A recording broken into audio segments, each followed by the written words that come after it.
to go here at Portland International Raceway. Welcome to the Bitnile.com Grand Prix of Portland, and the INDYCAR series is about to get underway. For the first practice session of the weekend, we're delighted to bring you coverage across the Grid Network and JB Motorsports as we once again enter this partnership. Hello everybody, welcome up to the commentary box then. We are a few minutes away from the first session getting underway. 40 minutes on the clock here for the first group. Then we're going into splitting them around a circuit which is very, very tricky to get right. Alongside me in the commentary box for this session is JT. And, well, here we go again then. Another year, another race here at Portland, and another chance for a champion to be crowned. And once again, Alex Palou has his first shot in a season which I only think it's safe to say, JT, he hasn't dominated. He's obliterated the competition. Superb season from him. Yeah, absolutely. You could say it's another year, it's another Portland. No, it's another year, it's another Portland, it's another JT appearance on Grid Network. Hello, everyone. Yes, we keep getting you in because you test so well with the viewers. And because I actually turn up. That is also true, yes. So here we go. You won't be with us on race day. You're busy with all the classes. Sunday, yes. Yeah, change of plans, unfortunately. And even if if there wasn't a change of plans, I would have been put on the NASCAR anyway. That's very true. Let's head down here to Alex Palou now with Kevin Lee. Way to try and make even more special this season, but honestly, I'm just excited to be here in Portland. We have such a good memories here, winning the championship in 23 and winning the race in 21. So yeah, hopefully we get to do this again this weekend. The car's been amazing, as you know, all season, so I'm excited to just fight for the race. Does that championship gap on Pato Award factor it all into strategy? Or is it, let's just win and try to win and see where things shake out? As of now, it's the start of the weekend. It's all about just winning the race, winning Portland. We know that by winning Portland, we're going to get both stuff at the same time, so that's the priority. We haven't spoke much about the championship, honestly. We'll see depending on the race, but the primary focus is just to win the race, get another race win this season, and get to celebrate the championship with a race win. 9 wins in a season would be just as impressive as winning another championship. Alex Palou begins that quest. Green light, we're underway for this opening practice session. The cars venture out onto the circuit, and let's just see what we're going to have then here for the first of the day's running. Let's get our Grid Network logo in a suitable place. It was fun earlier on, but the track has changed, so we'll just slowly move it up to where it needs to be at the top of the screen. But here we go then, JT. It's a beautiful sunny day here in Oregon, as we like to know. There's that fantastic first chicane, which creates so much drama. And of course, not a circuit that's identical to what we used in Formula E when we raced here, which provided all that chaos. But this is our first time this year that we've been able to commentate on a Portland event. And in 3 weeks' time, we've got the NASCAR here as well, with the Trucks and Xfinity Racing running. So we're in for a very interesting couple of weeks at this circuit. Joe Samiogo and Nicole Fry are trackside for us this weekend. Jackson Lambrose is around as well. We'll be hearing a couple of things from them three throughout the weekend. Jackson's with other networks, but I believe he's doing a dip-in interview with Grid, and you'll see those across the network channels. There's the alternative start and finish line. As soon as you cross that, the session activates. And, well, JT, all cars out there on the circuit, and let's see what we're going to have in what's going to be a busy, busy Portland Grand Prix weekend. First of all, the Astor Cup. Can Alex Palou claim it once again? He's got a chance to do it because he only needs to be a certain amount of points ahead of I've got the championship in front of me here with Pato O'Ward. Award can only continue if he outscores Palou by 14 points, or he's trailing by 107 after this race. For Palou to be championship, he needs to finish ahead of Pato O'Ward and finish second and score at least 1 bonus point for leading a lap, even if O'Ward wins and gets maximum points. So really, Palou just needs to dominate like he's done all season long.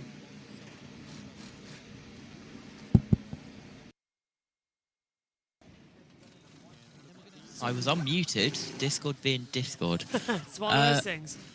Yeah, me having to mute my mic and unmute it again somehow reactivates it for some reason. But yeah, I think it's going to be a case of we find out it's not if, it's when Polo gets his championship at this rate that he's been winning races this season, as we look at downtown Portland here in Oregon. I think Joe Samaniego said that there's a wonderful cafe just across from the bridge. But let's take a look around the circuit then, courtesy of iRacing. Down into turn 1, heavy braking zone through the chicane, JT, and this is where we see a lot of bottlenecks happen with the crashes. Yeah, absolutely, especially on the starts and restarts we have down here. We've had many crashes and many an incident. Then through turn 6, the calmer part of the circuit, 4, 5, 6, then into the hard braking zone at 7, which turns you in the direction back home through the full throttle apex of turn 8, then into a little dab on the brakes turn 9, full throttle turn 10, hard braking zone into turn 11, and then turn 12 is the kink, which puts you back onto the start-finish straight here at Portland International Raceway as we look down on a absolutely beautiful transition, not from INDYCAR, as we look down from above. I think, no, that is a video feed. I can see people walking, but there's no cars, as well. They found out what the pen tool is, and they are demonstrating what happens if you go off at the chicane, and no matter where you go off, you have to go through the barriers and the millions and millions of chicanes they put there. And it looks like, you can see at that end of it, they have made it a tighter exit, so you don't go straight out. You have to cut back in, as this is what happened back in the year 2002. There's a song lyric in there somewhere, and you can see cones going flying, not where Charles Rainford's cone ended up, and well, that is what happens there. Well, think about when we came back here in 2018, the pile-up that we had down at the first chicane as well, with Scott Dixon having a car on his shoulder in his dominant season as well. But yeah, that first chicane, the chicane, is very much a trouble spot. Now, I can spot our own Joe Samaniego down there, though, getting all the photos as well, and Nicole Fry is trackside. You'll be hearing all their interviews. They're available to watch now on the Grid Network YouTube channel. Just search at Grid Network TV into YouTube and you'll find it, or if you're watching us on that platform, just click on the channel icon and go and take a look back at all of the actions. All quiet then in the opening 5 minutes of practice here at Portland. And now we do get a car. Say that. One goes out onto the circuit of Kiffin Simpson. Yeah, and got news about Kiffin Simpson as well coming in, as he's managed to avoid a penalty in that Chip Ganassi racing car, but after issues that were found coming into the weekend. But the number 8 Chip Ganassi Racing, unfortunately, didn't get too much of avoiding the penalty that caused last time out in the Lap 1, Turn 6 incident at Laguna Seca that our own Jake Sanson, yourself, JT, and Omi were commentating on last time out. So he met that plough into the back on the run-up, which brought out the caution. He has been issued a 6th-place grid penalty for avoidable contact as well. And that's going to be a quite interesting thing for him to have to contend with. But he did avoid penalty for any unauthorised car repair and new engine bits as well coming into the weekend. So he's got away with lightly, I think, JT. You were at that event with Sanson in the commentary box as well. And later, Omi, when he relieved Jake. Best finish for Kiffin Simpson of P3, but an underwhelming performance in a year where he's been in the championship dominating team. Yeah, absolutely. And, well, if we go back to Laguna Seca, and, well, both me and Jake Sanson both confirmed and said that it was more like brisk F1 stock car racing than INDYCAR, with the way that he absolutely punted that car off into the wall. The only difference being INDYCARs don't have massive iron steel front bumpers on them, designed to hit into other cars and put them off the racing line.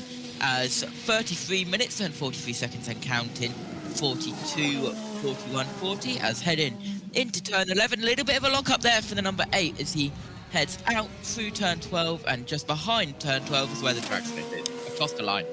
Yeah, first lap time on the board then for Kiffin Simpson. It's a 102.900, so he's gone fastest overall on the control line. I just want to make it clear, if you are watching on JB Motorsports, our live coverage, and you're not used to seeing myself or JT in the commentary box, that's because usually we come in for qualifying if we're available, and then we're all here for the race. But with this being a Grid Network weekend as well, with it being their home event, our coverage is delayed simulcast, so we will commentate on all the sessions alongside our colleagues at Fox Sports as well to provide information, and Tom Gaymore when he comes in later on. My message, do you know what Sanson's doing this weekend as well? Let's see if we can drag him in for an event. Is he busy? We know what happened last time Sanson was on the late at night, yeah. Yeah, that's a good point. But it is a weird feeling this weekend, isn't it? It's now see Robert Schwartzman in the Prima coming out. Best finish of 9th back at Iowa in race 2 as it comes over the alternative start-finish line as well. But do you know what, JT? This year as well, everyone's been saying, oh, INDYCAR, you know, this is why it's failing. We need a new car. It's not been anything of entertaining. I think Prima is the shining light coming into this whole season. The fact is that they had the pole at the Indy 500, they've come in as a new team, and I think in their first season they've absolutely knocked it out of the park. They've been spectacular. Schwartzman and Eilert, brilliant. Yeah, absolutely. Prima have really been amazing this first season. Maybe if you can't get Sanson, yeah, I know someone else who you may be able to ask. Oh, who? Omi. Good point. Yes, Omi's on a 2-week break. He's not doing anything the next 2 weeks, but I'm sure we might be able to tempt him in. Should I be concerned that Louis Foster's summer hobby is shaving? Yeah, not really, because he did have that terrible moustache that I think Will Buxton relieved him of during the season, didn't he? But look at that, 168 points for Robert Schwartzman. Louis Foster on 172 as well, but considering Prima is the 168, that's an impressive run to come into it as well, as we now take a look at the two alongside each other. The 83 coming out to 12.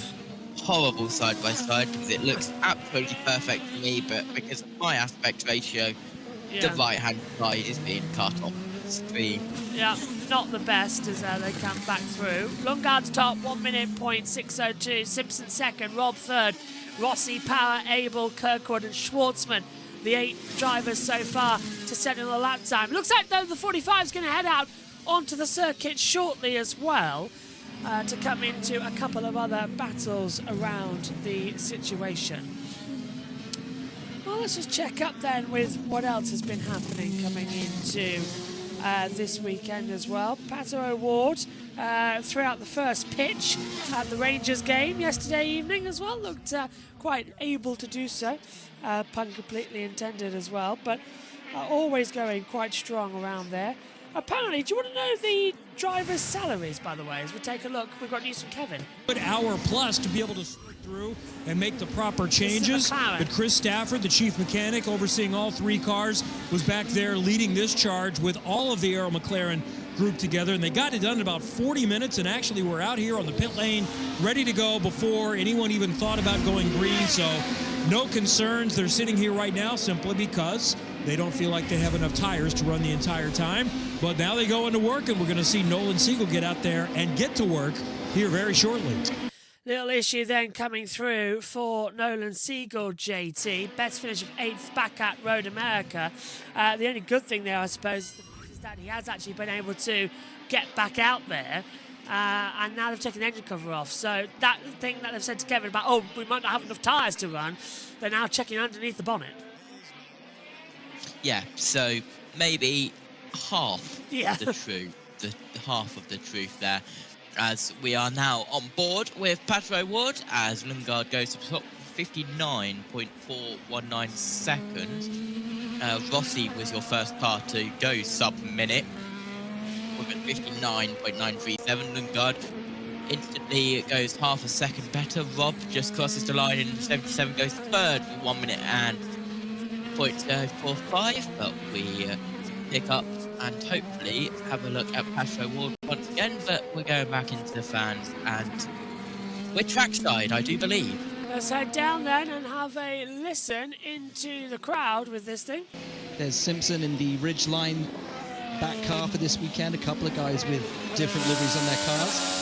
As we ride on board with Pato O'Ward, who is still in championship contention if he can beat Alex Palou. And Palou has an absolute horror show, and he keeps the gap less than 108 points. Then as we've said, JT, I don't think it's going to happen. Go on. Fox literally panned to trackside, showing panned and zoomed in, showing a Fox Sports reporter with a cameraman and them talking to the camera, and they're not trackside. Fox, hello. I think they're just giving up, really, trying to decide whether or not they want to be there or not. Because our cameras are having a bit of an issue there as well. There's Alex Palou. There it is. Well, he's got out of the car, JT. Now he's getting back in again. Just normal practice stuff. Oops.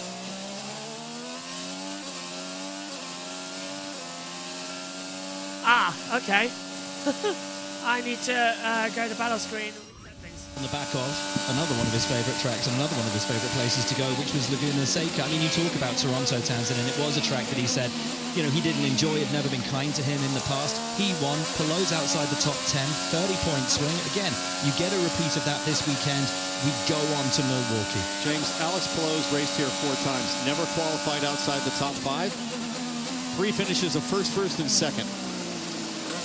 Strong to quite strong. I mean, we spoke to him this morning, and it's so evident in his just demeanor, right? Just the manner in which he walks through the paddock right now. Zen. He's in control. He is in control of his team. He's in control of his car. He's in control of this entire championship and this entire paddock right now, and they know it. I noticed it in Laguna, Will. During the post-race ceremonies on the podium, drivers all usually give each other a high five, a handshake, unless there's been something contentious on the racetrack. Both second and third place, they gave him a handshake. There was no emotion on their face. They are stone cold. I think that's the best thing, JT, isn't it? The fact is that they are just like, okay, we're locked in for the title. We're locked in with what we need to do. And no one's really going to hold it back for what we need to do. It's going to be all go straight from the start. Yeah, absolutely. As we are on board with O'Ward as he cuts the apex at turn 1, very nearly hits the wall a little bit too much apex. His whole front right tyre was on the inside concrete or tarmac down there. Desperately trying to keep on it the up. inside of the apex, and whoever was down there, I don't know if Joe was still down there, but that must have been a little bit close to comfort. Oh, I can't wait as well. The reason, by the way, that the INDYCAR streams aren't set up for the rest of the weekend is that we're waiting for the first INDYCAR session for Joe Samaniego to take some wonderful photos that we can then use as our thumbnails for the weekend. And we've got a great shot from last year for our race 1 that will be set up, ready to go. So you have everything ready tomorrow. Only NASCAR and INDYCAR on this weekend. It's one of the rare weekends of the actual motorsport season where there's not a lot going on.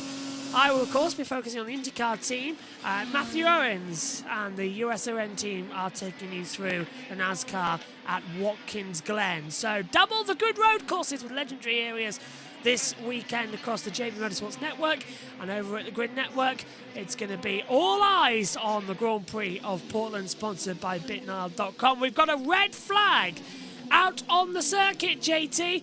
I can't see anybody stopped on the driver tracker, but command red has been given from the flag stand. Session is suspended. Yeah, absolutely, as we will wait to see why, but time, of course, continues to count down here in INDYCAR. 40-minute session and then 2 12-minute sessions split into groups where rookies can do both groups. And debris on track. Debris, there it is. Oh, hello. What is that? That's at the exit of the chicane, I want to say. It's hard to tell where it is on the top of the monitor there. But either way, debris out there. It is. It's the exit of turn 2. And the AMR safety crew going and pick it up originally. Didn't really rip it up there. That was something. Okay, red flag then. Let's take the opportunity to head down to our colleagues in Fox Sports. They just went to add. Not sure if we know who Never mind. that came from.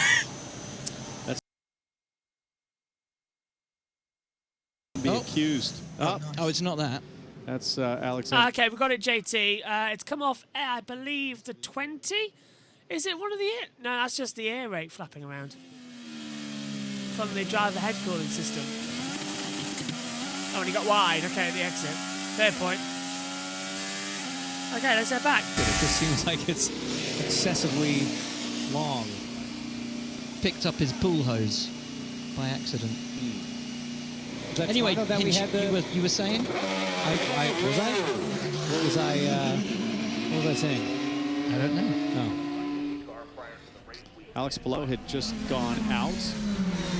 We're back underway, JT, so didn't need Fox Sports that quickly, did we, to get back into it? As we now leave out onto the circuit. Below straight out there.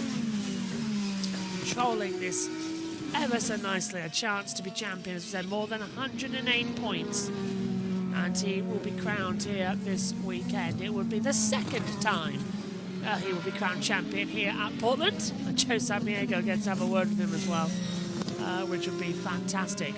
Reminder that we have all of the action with all of the interviews and drivers in our special wrap-up shows after each day. Tomorrow in qualifying build-up, you can hear from the team as well, with Joe and Nicole interviewing all their action from Thursday and their Friday wrap-up.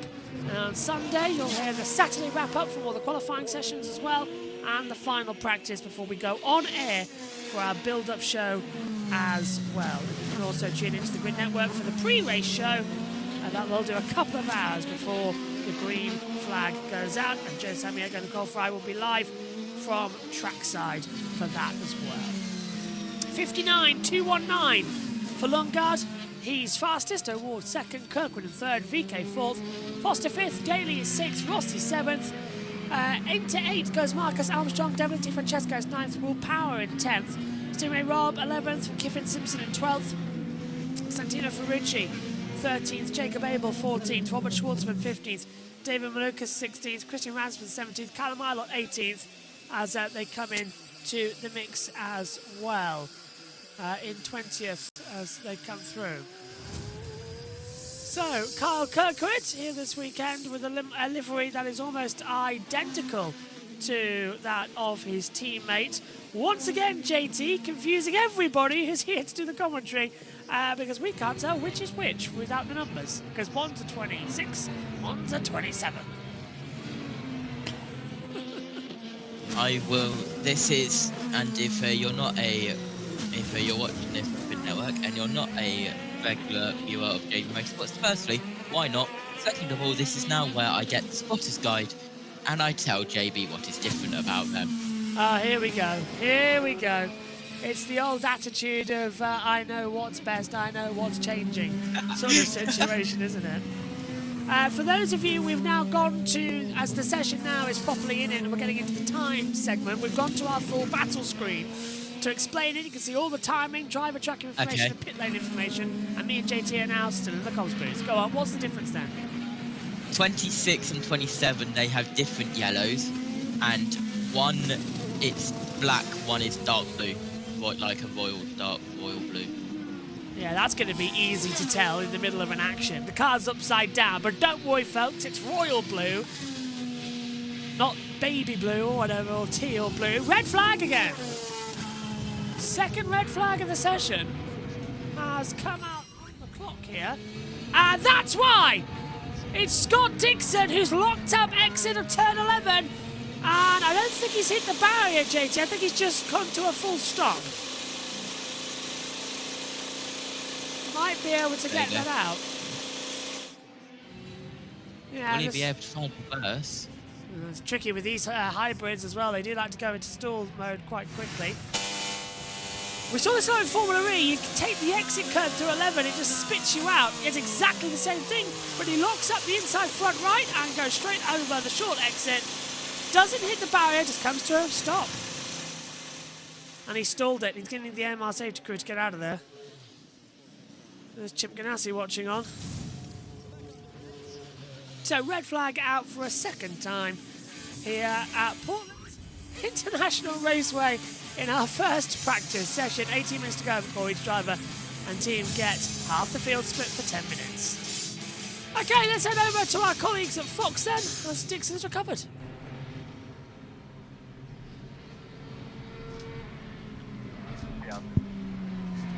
An exemplification of what you guys were talking about, of just how tricky those final couple of corners are. The commitment, the speed, and how when it goes just a little bit wrong, as we saw with Scott Dixon, 6-time champion, it can go pretty wrong pretty fast. It really can. It's a super tricky section. To T-Bell's point, that's why it's a really quick and smart move to throw that red flag so fast. You know, you can... When you're balancing a car 5th gear on the edge through that chicane, it is just so easy to drop a wheel, lock a wheel, and end up in almost the exact same place.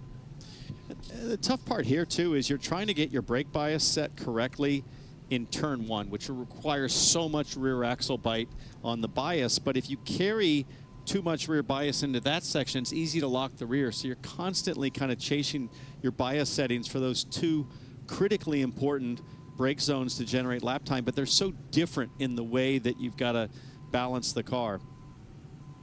No damage to Dixon's car, hopefully. It looks just fine from the outside.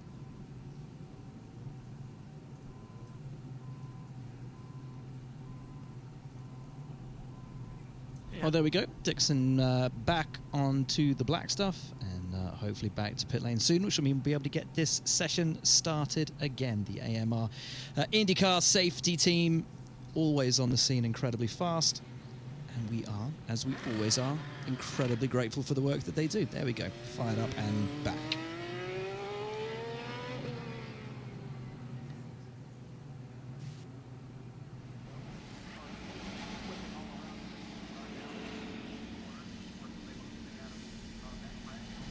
Oh, there is no longer Monterey Jack. What's his nickname going to be this Pepper weekend? Jack. He's getting spicy. Pepper Jack. Getting spicy. He's on the button. He's phoning. I'm not even been spicy with anyone yet. Go. See, that was a tease. You teased me into it. Oh, it's coming. I'm pretty close to the track, though, lads, I got to say. Where are you? Like, right here, mate. Yeah, where's that? Where Turn are you? 1. Oh, turn Oh, one. turn 1. Nice. Are you on the outside?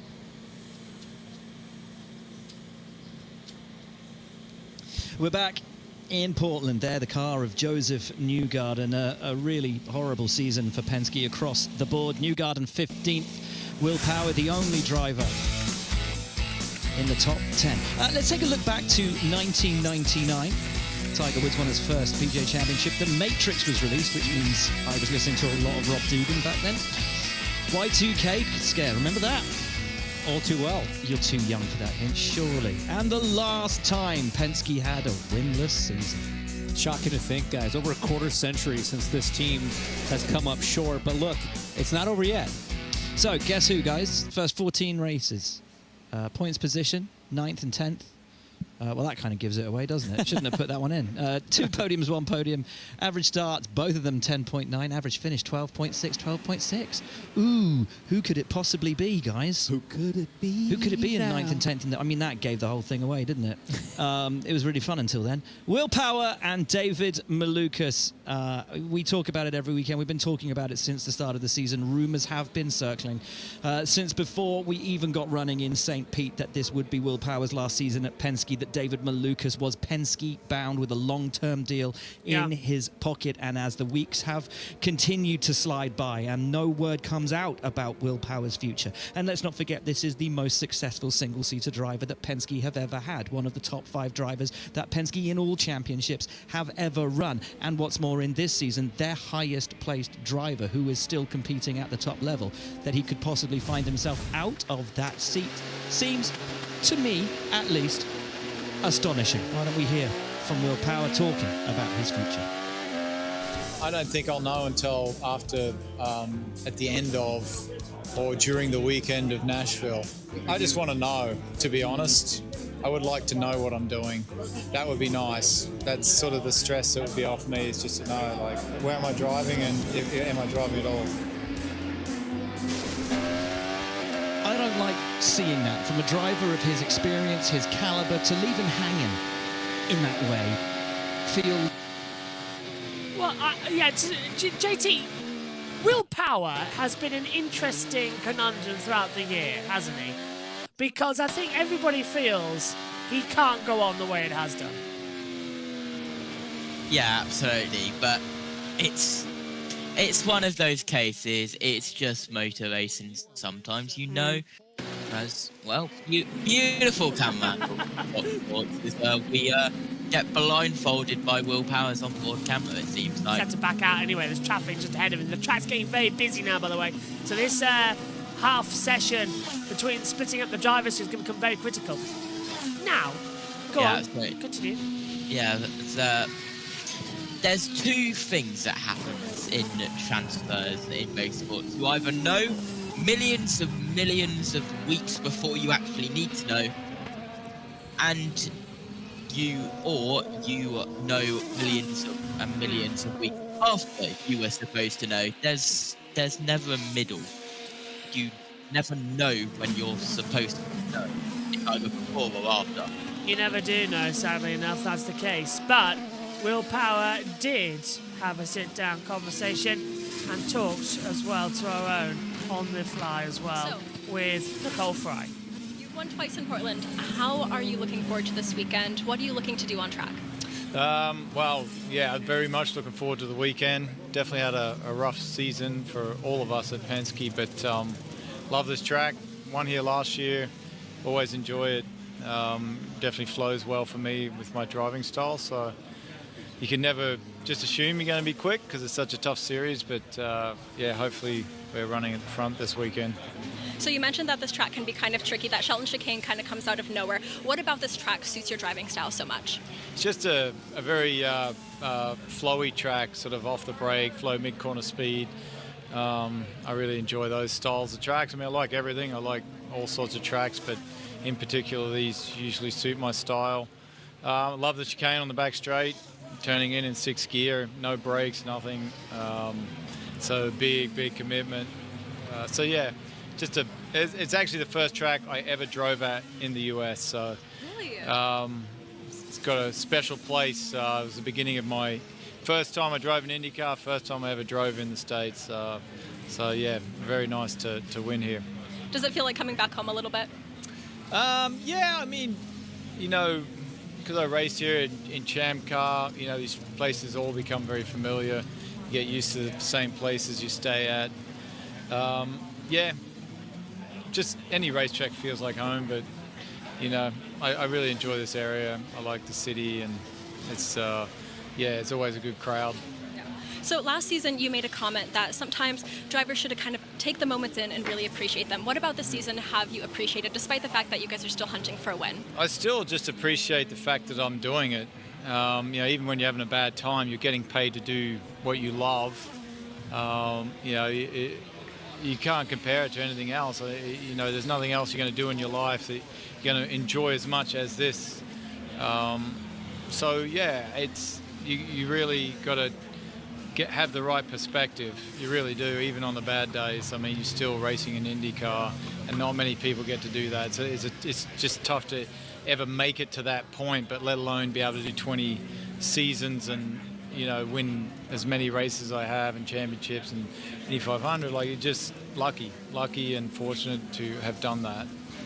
And it's been a very long season. What are you most looking forward to in your off season? Well, you know, what I'm looking forward to in my off-season is kind of knowing what I might be doing next year. That's definitely one thing, to get that sort of pressure off and just know what I'm doing, whatever that may be. Thank you so much for your time. Good luck this weekend in Portland. Yeah, very nice as well to hear from Will Power. Let's go down to the Shelton chicane and join Jack Harvey. I gotta say, this is probably the most nervous I think I've been just standing at the edge of a racetrack. At Long Beach, when I was this close, it didn't feel nearly this fast in the hairpin. Will Power has literally just gone by me. I would only say this, although he actually did just run off a little bit on the exit of turn 2. I feel like Will has achieved so much for a team as an Indy 500 champion and as a series champion that I like to believe that harnesses a lot of respect from that team to him and vice versa. That's the only thing I'd like to say about it. However, back to turn 1, this is such a fun corner. If we ended up getting an on-board shot, maybe you'll even see me not like trying to, but it's the longest straight here, or maybe not, maybe quite. Anyway, it's a huge braking zone. You cut so much of this curb to the point where there's almost 2 curb strikes. You're inches away from this wall where I am, so these cars are like a foot away from where I am. I don't mind racing them at 200 miles an hour when I'm also surrounded by a carbon fiber cockpit. However, this little bit of wall is not making me feel too awesome right now, but this is one of the most exhilarating spectator spots that I've ever found. So for any fans out here, I think this could be a really cool place. I don't think they can get there, Jack. I think it's just you, mate, with your pass. Yeah, well, you know, sometimes, well, it's nice to have a little perk, and if my pass gets me here, I'm going to make the most of it, you know? Jack, look, I've stood in that same corner during an IndyCar session. I've experienced what you're experiencing, and the thing that I thought was fascinating and really stood out to me, I'll be curious if you feel the same.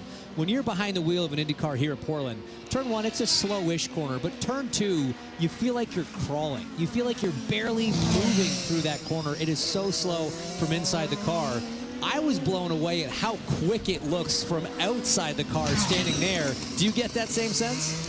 I definitely was getting that same sense. To me, you roll so much speed through 1, you kind of keep braking all the way actually into the left, but it feels like you're in there for so long.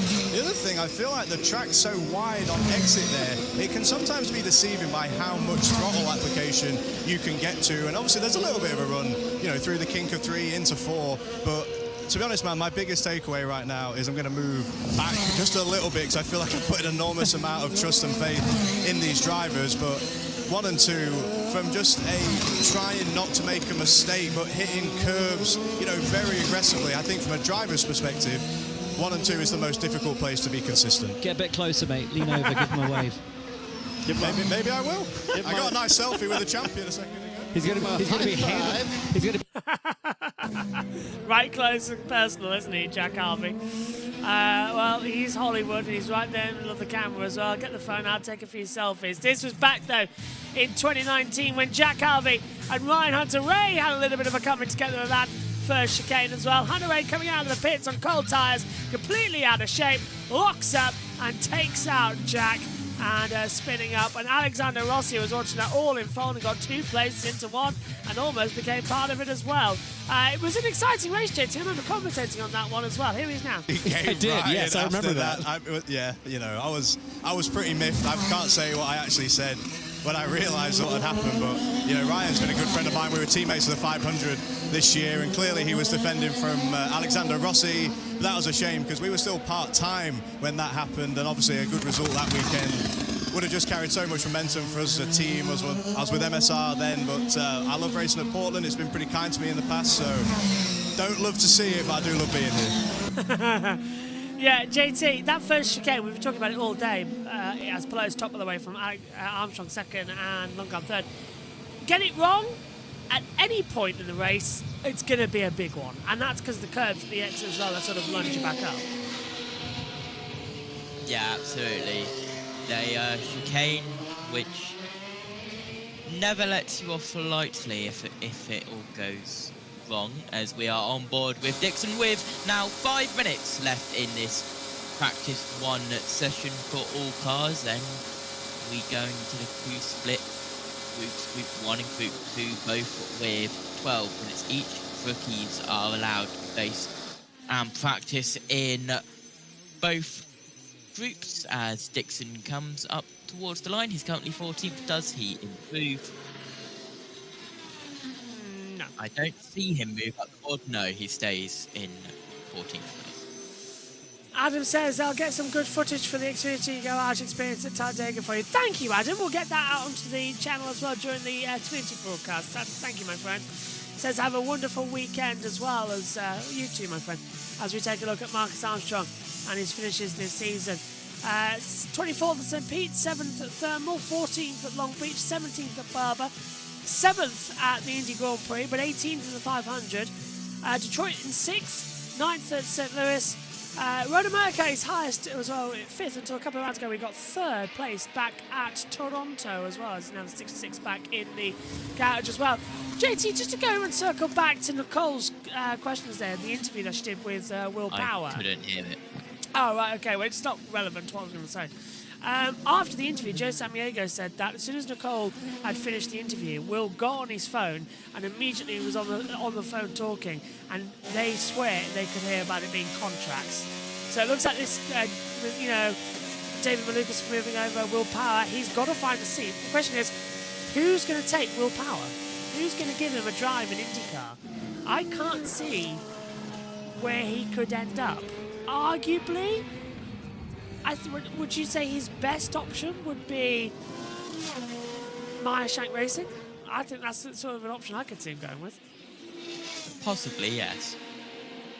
There's nothing really left where he could be positioned around to go into. There's no the chat though. Well, where do you think he'll be? We Go know on. what one he's not going to be going to. Yes, Penske. Where's the second? Chip Ganassi? JT's now looking at me on the comcam thinking, yeah. Go on, tell people about that. I think if Will Power goes to Chip Ganassi, then yeah, something's wrong. Yeah, something would be seriously wrong with that. As we round the board now with Colton Herta down to the chicane, all the way from 5th into 2nd gear. Hooked the inside line, took a bit too much curve there. And you can hear it scraping the under bottom of the car. And I tell you what, you've got to be careful at this track because the curbs here bite and they do wear out the floor. You can pick up bodywork damage incredibly easily. We've seen it happen a couple of years before. We've seen it in this session alone with parts flying off everywhere. But it's an old school circuit, as I can still see the Formula E attack modes paint onto the surface as well. Christian Lundgaard has gone fastest, 59.103 on the board. Now that's interesting, on the timing screen it's 103, but on all the other systems we've got here, it says 104. So I think it's been rounded up on one of them. The way that IndyCar do It's to the four. Four decimal places, it's weird. Some they round it up, some they round it down, where it normally depends whether it, yeah. Currently we've got a 59.1037 for Lundgaard So on our monitor. So that should be rounded up to 104, yes. Yeah. Not 103. Should be round, but they've left it. Oh, Herta's fighting for control of this thing. With a minute to go in this session. Just backed off, yeah. He knows he doesn't want to take the alternative line flag. He'll build up and have another go. Because, of course, it's all the difference as they come across it. We only use the start line for the race. Everything else will be the ulterior, which is on the exit or the entrance into turn 11, in order to allow the drivers the chance to pit. Which is a good idea, and I don't know why Formula One don't do it, to be fair. I always think it's a good idea of IndyCar to have an ulterior finish line just before the pit entry, so that if anybody wants to come into the pits, they can do. Think how much time would be saved in Formula One on the cool-down laps and the in-laps. No need for a cool lap, straight in. It's a good idea.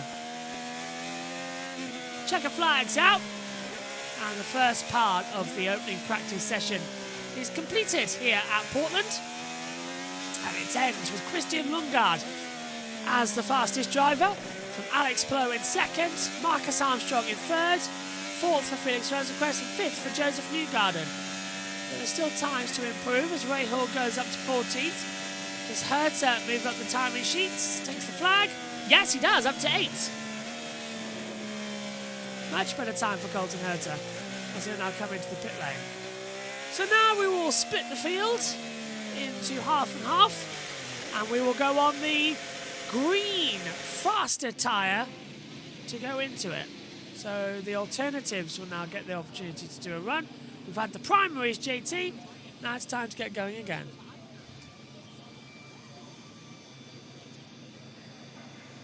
Let's head down then to Fox. Nice run from Stingray Rob, P12. That's a nice practice one. And Foster and DiFrancesco as well, yeah. And Rahal, all three RLLs, 13th, 14th, 15th. We know they go well on road courses. One last chance for them to show what they can do. Hollywood.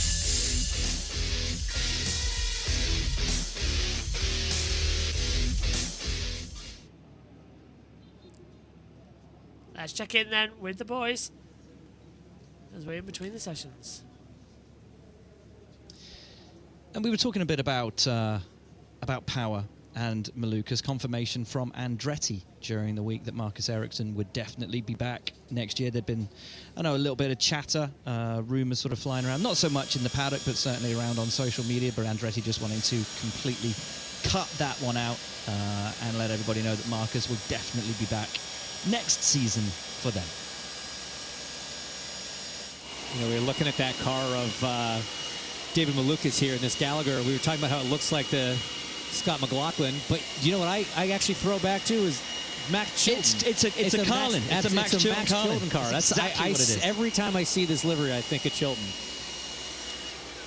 First got to run it here in IndyCar.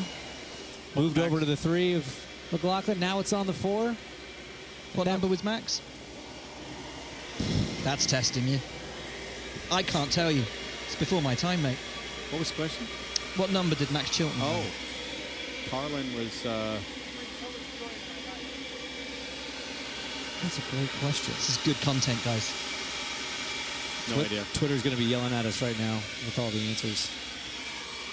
It's a good-looking livery. It's a great-looking car.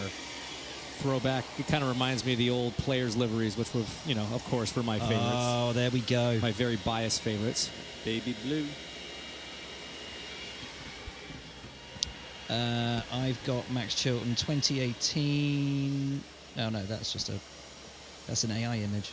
No one needs that. Look at this, 59. guys. 59. There you go.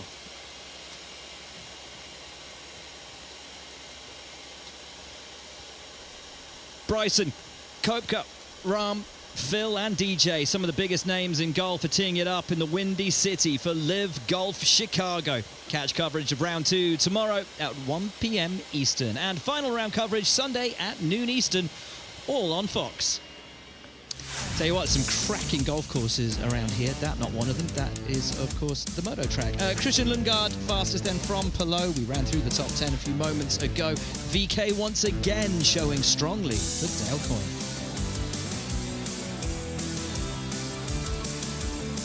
Yep, Lundgaard from Palou. What just happened? Armstrong coming through. What? It's two things. What just happened with Discord, and what just happened on the Fox broadcast? Do you notice that Discord went funny as well? Yes. Yes, good. It wasn't just me then. As we take a look to the mountains in the distance. I asked Joe a couple of years ago, actually, can you climb that? And he says yes, but it takes a long time. Somehow I don't think I'd be one to do that. Not really my cup of tea. So 12 minutes, we reset the clock. Joseph Newgarden will be part of this group. It'll be quite interesting. So 12 minutes, 2-minute break, 12 minutes, session ended. That's how it all goes. I said back down to the Fox team. International people, that is a mountain. Hello, with Will snow Buxton. on it in August. Yes, the international people can hear that. Right. The next group is going to be Herter and Power, Dixon and Newgarden, Lundgaard and Ferrucci, Rosenquist Simpson, Rahal, Daly, Rossi, DiFrancesco, Schwartzman, Foster and Abel. There is Alex Palou. Your championship leader, looking at a 4th championship within his first 100 races in IndyCar. Wow. Astonishing.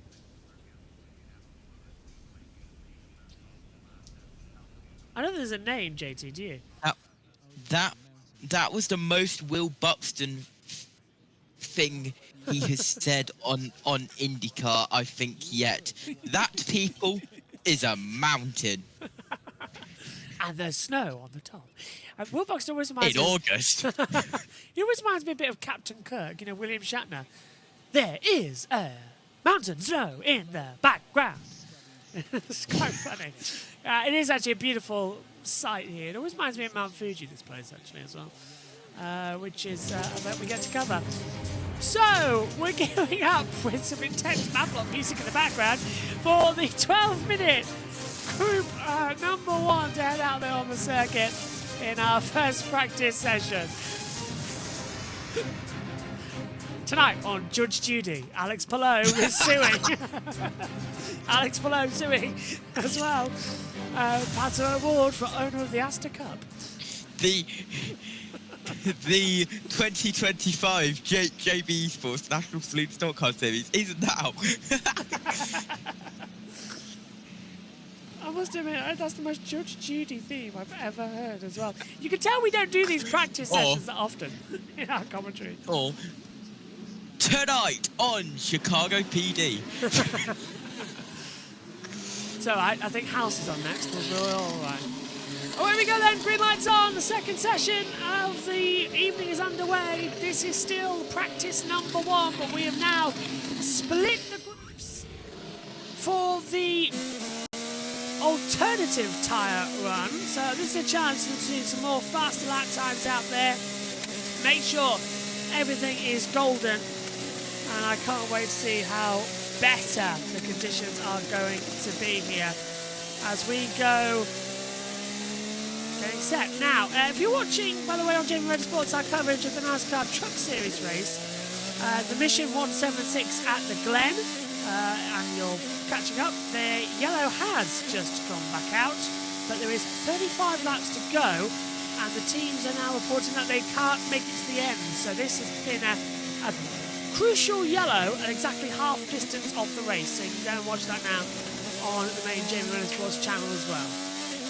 While you mention NASCAR, yeah, Cole Larson this weekend is on another league. Is he? He is racing in the Knoxville Nationals, of course, the big 410 Sprint Cars winged weekend event at Knoxville Raceway. Yeah. For the Knoxville Nationals. That is in Knoxville, Iowa. Oh, right. So we're He's racing in that while also racing in Watkins Glen in New York. Iowa to New York, flying back and forth. I mean, that is quite a track, isn't it, as well? That's he is doing NASCAR qualifying, then getting on a plane to Iowa to fly to race in the feature event for the Knoxville Nationals, which also means that after he's raced the Knoxville Nationals, and by the way, he's a 3-time Knoxville Nationals winner. Yeah. So in the event that he does win it again, then he has to deal with all of that and then fly back to New York and Watkins Glen to race in a NASCAR Cup Series race. Oh, so if Kyle Larson does a rookie mistake this weekend in NASCAR, blame it on the tiredness and jet lag from going between Iowa and New York all weekend. Right, I'm going to say this. You know how next year where is Formula E racing in the States? Because we're not going back to Miami, are we? Oh no, it's actually at Miami International Autodrome, isn't it? It's at Hard Rock, yeah. Why not Watkins Glen? I'm looking at the layout on my screen right now. You know, it's not a bad one that NASCAR used. We could easily do a Formula E race here. It'd be quite fun. Or, you know, come back to Portland. Portland was excellent for a Formula E race. We could never hold our breath. There is... Dixon. Right, I've got Watkins Glen here. Yes.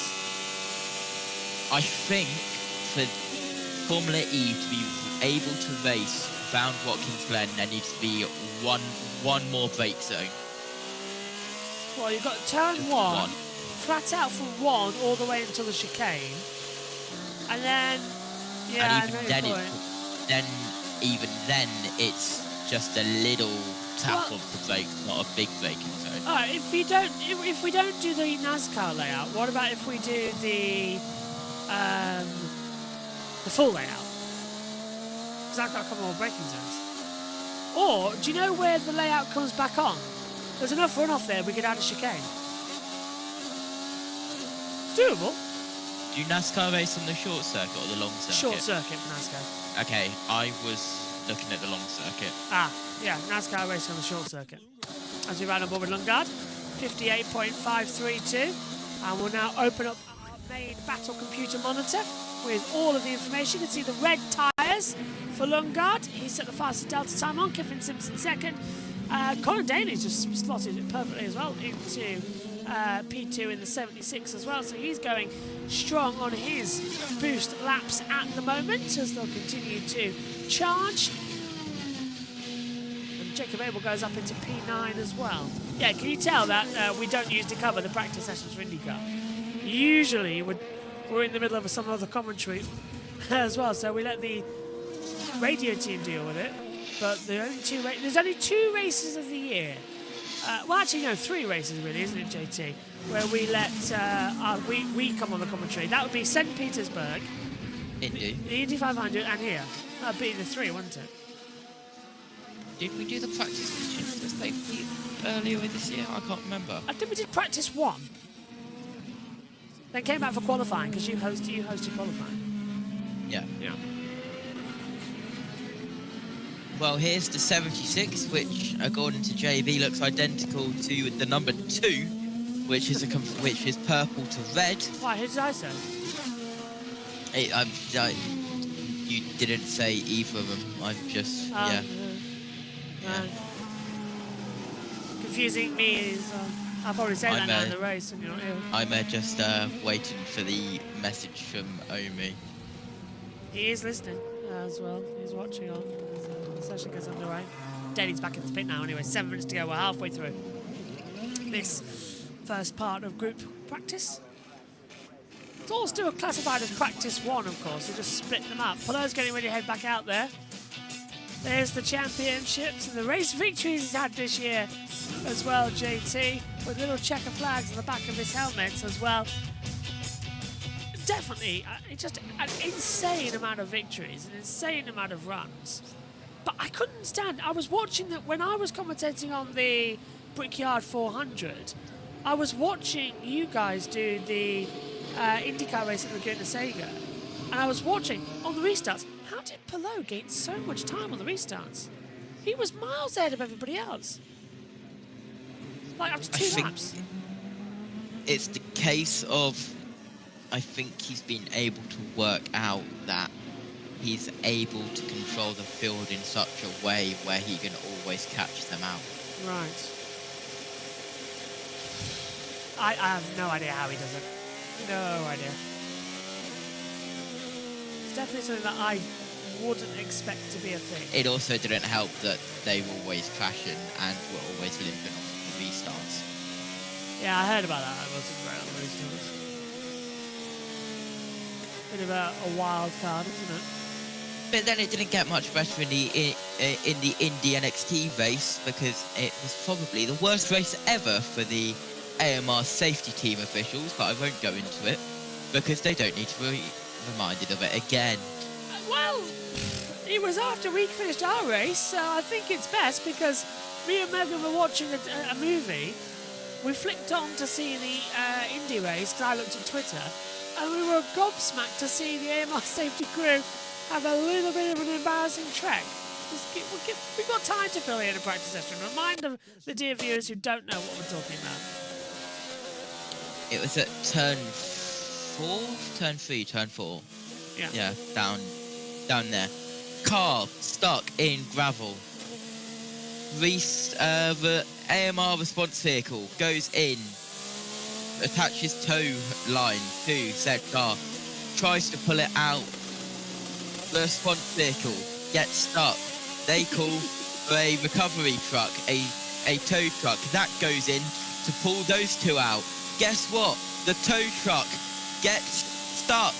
So they get another tow truck to tow them out, and they completely abandoned the car, and instead of getting it from this side, they had to get it from this side. Hang on, wait. Can you do that again? We want on cams. Instead of getting it from this side, they had to pull it this side. It was quite funny to watch, though, to be fair. It's not often they make a mistake, but the gravel traps What are going to say the- they're so deep because of the motorcycles. They showed a replay of it on Did they know? TV, but they only showed one part of it. The only reason that I knew they got stuck twice is because they showed it live on the international feed. Ah, yes. And we which, of course, get that they here. wouldn't have on, yeah. But then again, they're talking over the ad breaks now, so does that mean Tom Gamer's out of a job? Ah, okay. No, they are only talking. Let me guess, they're only over- doing it in the practice. Yeah, bang on, yeah, and the qualifying sessions. So during the races, they're not doing it because during the races, Tom Gamer It's and, not on the app. Yeah, and everybody else who's doing it, you know, all the other feeds, they take their own commentary. So it's only during qualifying and the race. It's only during practice and qualifying.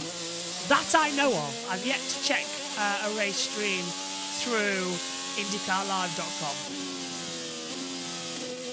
which I'm sure I'll do at some point before the end of the season. Finally on board now with the 14 of Santino Ferrucci. Go on. INDYCARlive.com, which used to be free, by the way. Yep, gone now. Can't use it for free. But why is there a tiny Alex Back in below? my in the day, why is there? No, look. Why is there a tiny Alex below bouncing across my screen here? They're on board with Pato O'Ward, and they were literally just a tiny little superimposed Alex below in the distance. I have no idea what that was about, but reverse it and take a look. Literally, a superimposed tiny Alex below car hit a house. You see it? It's like, what else? Just bouncing on the front of the car there. It looks like they were trying to do the ghost car, but it failed. Yep, ghost car does not work on road courses. It only works at ovals. As we now on board with Alexander Rossi. Okay, Yes. Go on. something's happened in Watkins Glen at turn 1, because I've just got a severe crash warning, Oh, wow. which means something happened. Well, I haven't got yellow on my side.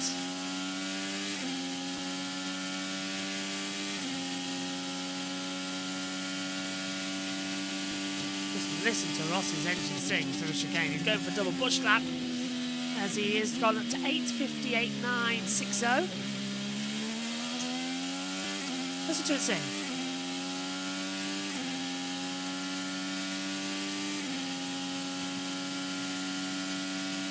Never getting above JT 11,600 RPM as he slams it down. I get what Hinch was talking about turn 2. I'm looking on the onboard, it does seem an eternity to try and whip the traction up and get through. Well, as we're continuing to follow him through turn 4, 5, now turn 6, 7. Don't count. Now, Rossi in 9th, yep. Down a couple of gears. Turn 8. Well, that's 7. There's 8, the little kink to the left.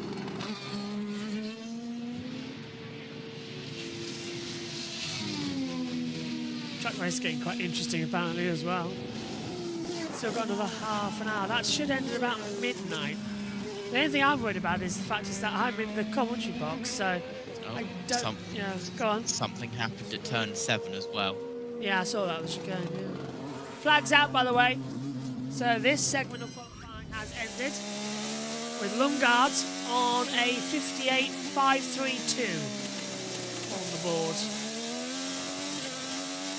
But yeah, I don't know whether or not I can survive my laptop going into the house. So I think I'm stuck here to the end of the truck race. That sounds like a you problem. Well, yeah, because it's been 2 hours and we've only done half the race. So... Is stage 3 really half the race? Right, we're at stage. What stage are we on now? I don't know. I've only got half the graphics. They've just finished stage 2. Ah, then we've got 32 laps to go. Yeah, it was half the race, JT. Stage 3 is half the race. Keeping it to IndyCar, Lundgaard top from Rosenquist and Rahal. Let's go over and join Fox on the international side of the commentary team.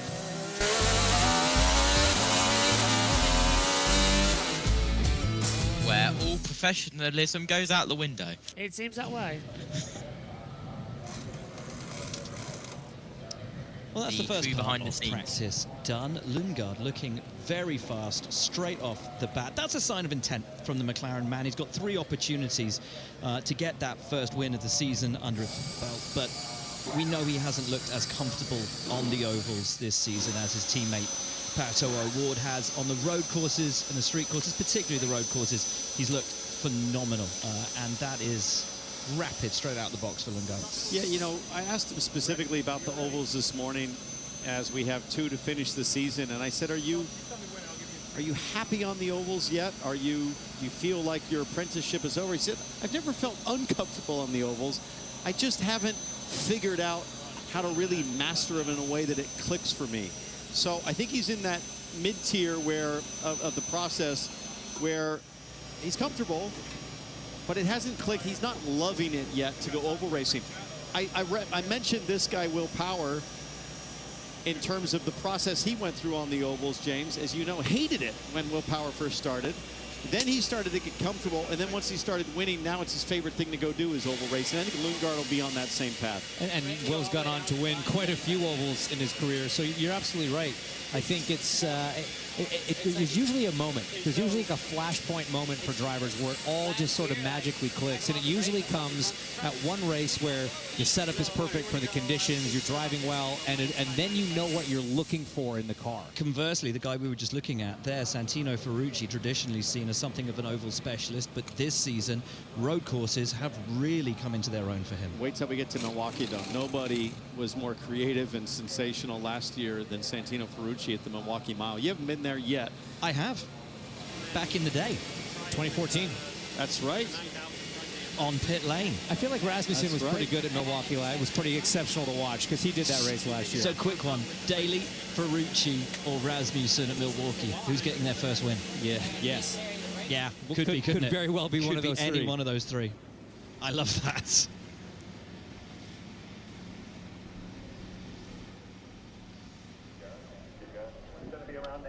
And welcome back to Portland. Fans already out here at the circuit on a beautiful day. A woolly hat for one member of the crowd. Feels a little bit like overkill. It's 80 degrees out.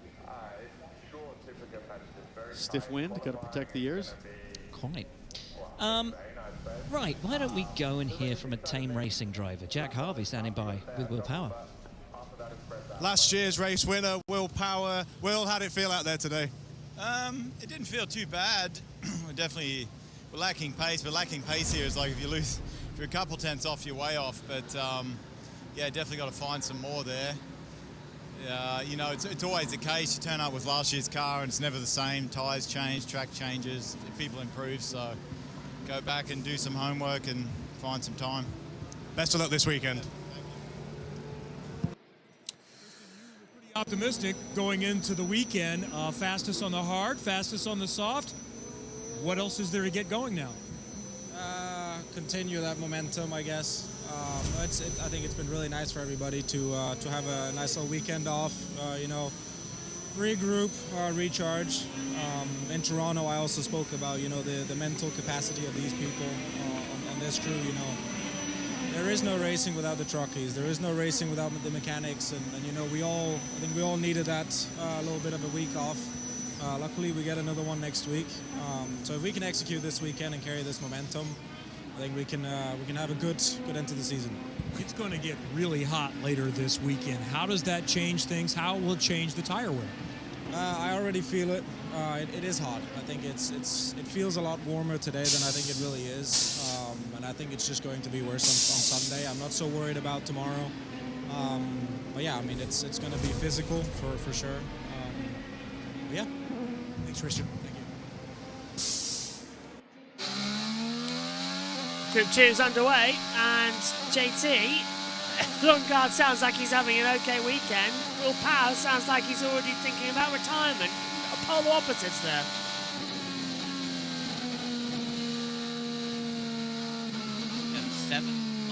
No, it came through. Try again. Hello. Stingray. 12 up to the line, and he... There's a lot of Discord's been having a paddy at the moment, and there's a lot... Try again, JT, with the mic. What? We didn't hear any of that. It cut out. Discord's having a paddy. Try again.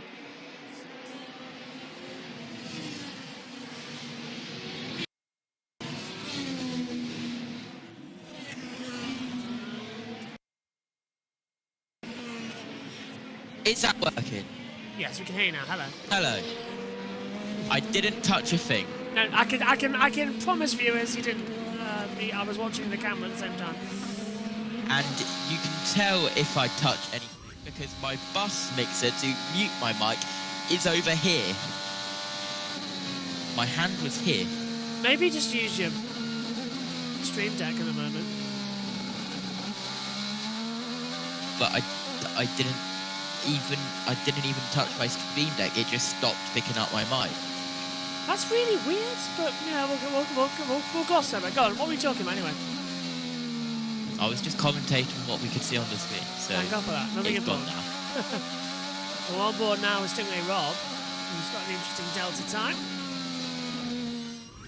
I don't have one of JT's fancy stream decks. I have to lean over and press a key on my keyboard. How I would love to have that little control panel in front of me where I can just press it. Well, where you can do all of the cool transitions we've been working on. Sneak peek. Yes, but I'm not a rich boy. Spoiler. La la la la la la la. They're not that expensive, actually. No, they're not. I could probably get one if I wanted. Compared to other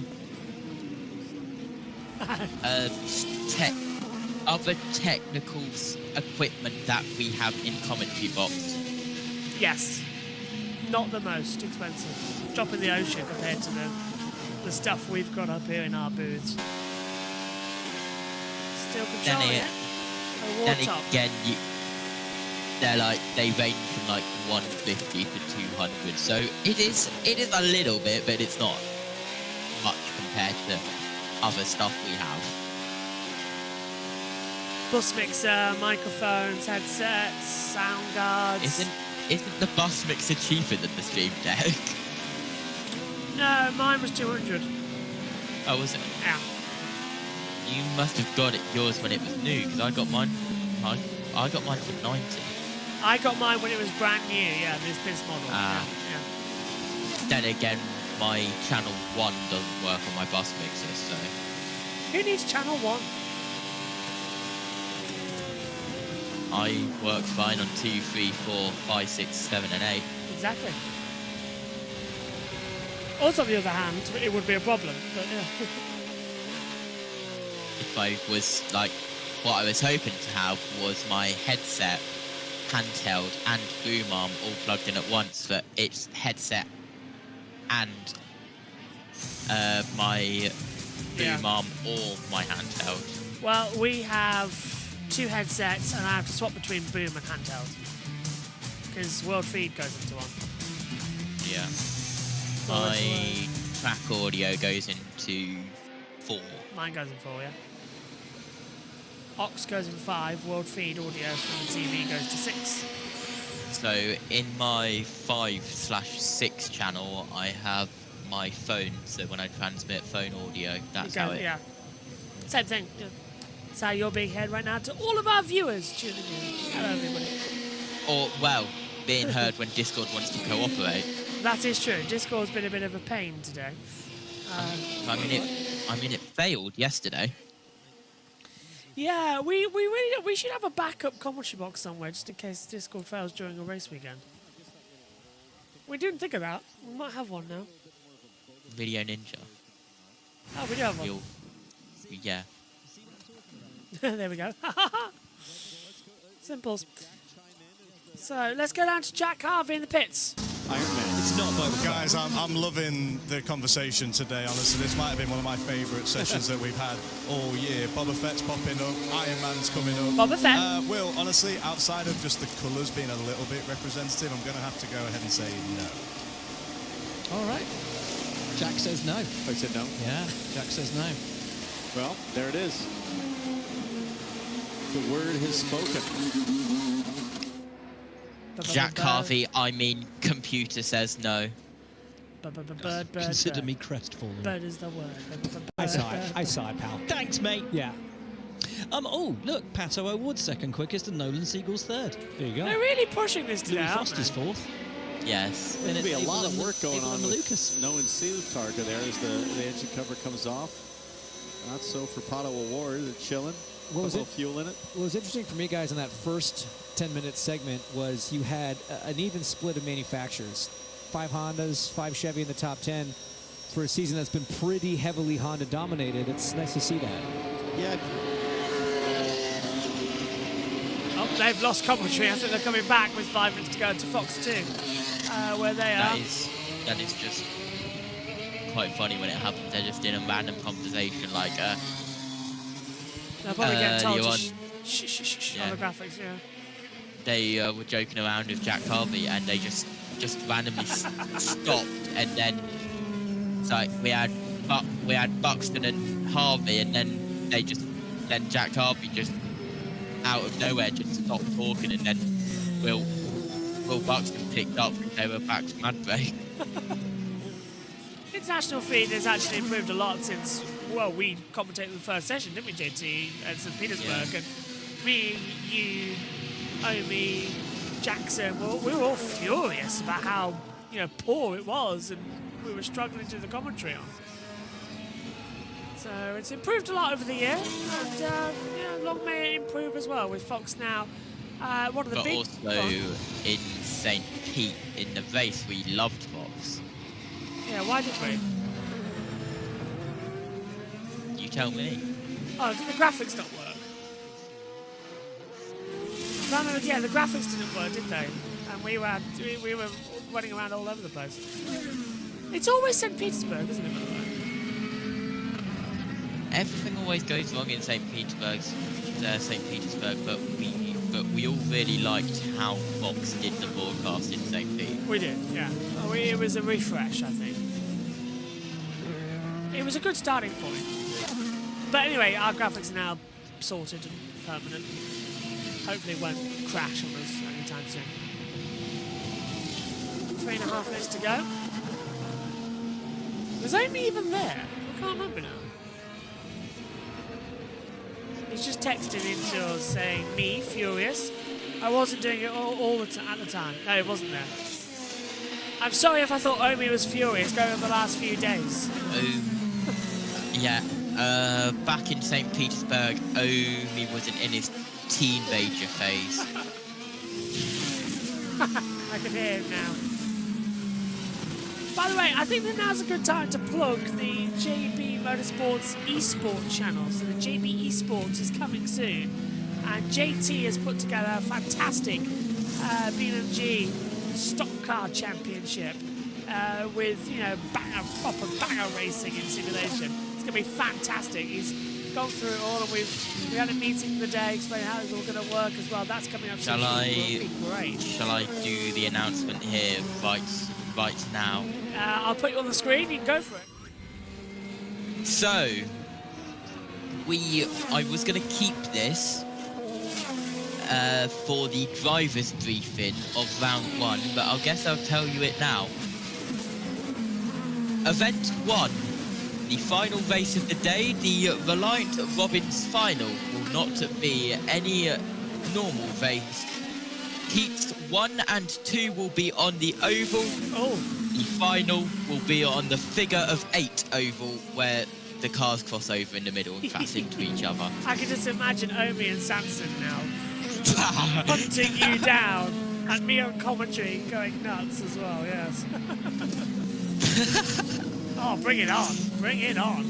That's going to be quite also, exciting. we have another figure of 8 event on event 4, but I won't say what is on that event. That's on the brand new JB Sports YouTube channel. That is going to be up. But event and 1... maybe JB1. Yes, event 1 will be simulcast as well. Well, the final World Championship event oh, yeah, maybe on JB1? Yeah, that too. Yeah, with simulcast. With a 10-minute build-up, which As the dust kicked up in a big, big way at turn 11. Let's see who that was We're coming staying through. green, so not in the wall, just That was wide, Pato. wide, wide. I think it was Pato, JT. It was the 5 coming down towards the area. Yeah, not 100%, unfortunately. Flags out, though, very quickly soon, and the session will be over. Hello, tops it, 58.381. Yeah, all I will say for the event 4 figure of 8 race, yeah, and Omi will enjoy this, it is full contact. And I know for a fact that Omi's going to come in, including driver door hits. No, Omi, no. Yeah. As the flag is about to go out. Yep, so the latest from the JB Motorsports, JB Sports world is going to be JB Sports. The massive franchise that you've built out. Yeah. Because why not? 5 channels now. Motorsports, Motorsports 2, Extra, eSport, Twitch. Can't wait. Social medias everywhere. All I will say that if you are a fan of the Brisker Formula 1 stock cars, which was mentioned a little bit earlier on, that is coming as well. Yeah. Well, we are testing them in Season 1 and hopefully fully implementing them in Season 2 onwards. The World Championship event at the end of the year, which will be simulcasted on JB1 as a lock-up for Palou. Just coming into the pit lane as well. The pit road. And you can see that tyre smoke, as I believe that was Dixon who went behind him, yeah. Through it. But yeah, massive lock-up for Alex Palou. All I will say is that all of the championship events that happen are at the same tracks that they are in real life. So the 2025 World Championship for the Brisket F1 Stock Cars and the Saloon Stock Cars World Championship this year are both at Kings Lynn, the Adrian Flux Arena, which allows us at the end of the year to have a double-header World Championship event at the Brisket F1 Stock Cars and Saloon Stock Cars both. But I will continue once we speak to the 27. Is it the 26 or 27?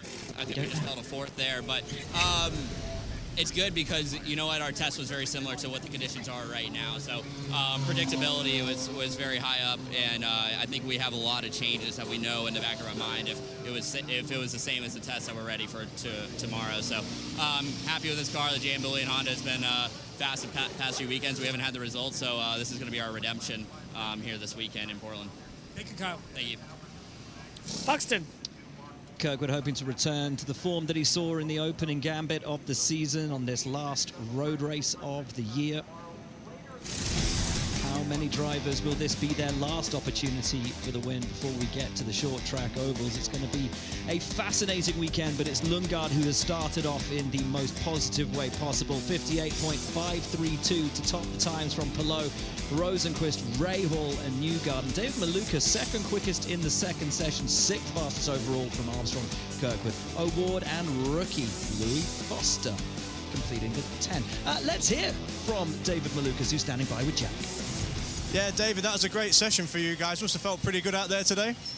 Yeah, it did feel good. Obviously, a little bit of an unknown until we got that group running. It was so chaotic, that first half of that practice. So, I mean, we weren't getting any laps and kind of a little bit of a guessing game on what the car needed. But, yeah, in that group running, we got a lot of answers that we needed. And, yeah, it feels very good. It's going to be quite an increase in temperature across the next 2 days. How does that factor into some conversations you had with the team tonight? Yeah, it's a lot of kind of, again, guessing on what the car and these tires are going to do at that high temperature. But from all sectors, from the car to the tires, and even myself, we were trying some different things with the cool suit to prepare for those higher temperatures come Sunday. But I have a really good team behind me, and we'll make sure that this Gallagher gets up there. Thank you, David. Keep your eyes on David Malukas this weekend, every weekend. 10th in the championship as it stands, but this man marching on towards potentially grabbing his 4th IndyCar title. He's a 108-point lead when the checkered flag falls on Sunday. Right, IndyCar Practice 2 comes your way on FS1 tomorrow. Yep, you can tune in as well here on JB Motorsports and later in on the Grid Network as well. JT, finish what you were talking about. Look at how shiny the gold roof is. Look how shiny it is. It does look good, doesn't it? It does. It really does. But anyway, let me get rid of that. It's stuck in there the green we screen now. Hello. Hello. I need to size that down. You've got 30 seconds before you have to wrap up. I've got 30 seconds. Okay, Mendips Raceway confirmed date to be confirmed once everyone is free. Saloon stock cars, Reliant Robbins and Skegness, Henderson, Northampton before that as well. Full schedule is in the Discord. You can see it there. Thoughts quickly on practice 1? All right session. 2 red flags. We've had more red flags before. Quite a calm practice session for Portland. Yeah, it was actually quite a calm one as well. We will be back for all the action here for the Grid Network and JB Motorsports tomorrow with practice 2, qualifying and the final practice. Sunday back with the Grand Prix as well. We've got Joe Sammiego and Nicole Fry trackside for us as well. And up here in the comms box, the JB Motorsports crew will talk you through the weekend. My thanks to JT and to all of you at home. We'll see you again later. Bye-bye.